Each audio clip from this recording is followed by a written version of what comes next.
Blackstone Audio presents The Fine Art of Murder, a Katherine Sullivan mystery by Emily Barnes. This book is read by Carrington MacDuffie. Chapter 1.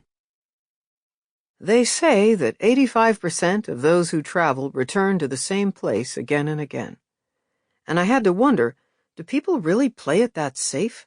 Are there no adventurous souls out there? But then I realized that maybe the place those people are always returning to is home. It had been a long, arduous day working my way from Taos to Minneapolis, with all the regulations, delays, connecting flights, and that garlic pizza the man beside me was wolfing down. I was beginning to feel I would have been better off walking. Flying used to be fun, back in the olden days, as my granddaughter referred to any time before she was born. Now it was like being packed into one of those little cars at the circus. When it stops in the middle of the ring, a dozen animated bodies come flying out, and you wonder how they all fit inside that tiny vehicle.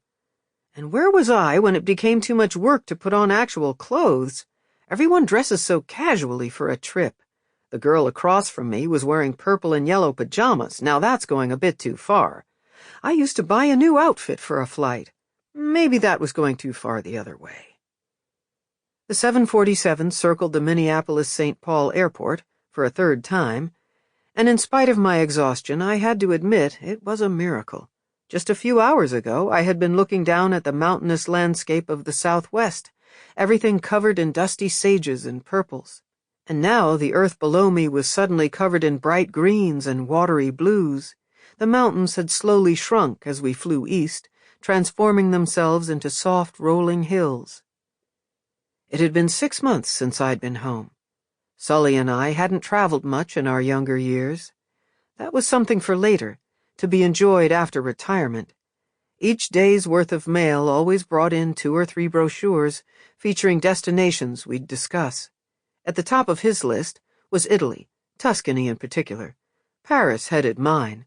Even though he could have retired years before, my husband kept adding on another year in the police force, trying to up his pension so we could travel first class.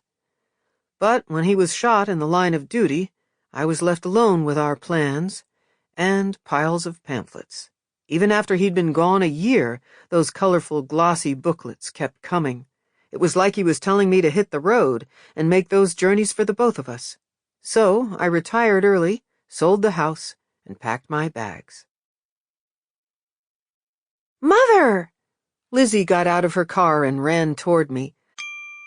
Sample complete. Ready to continue?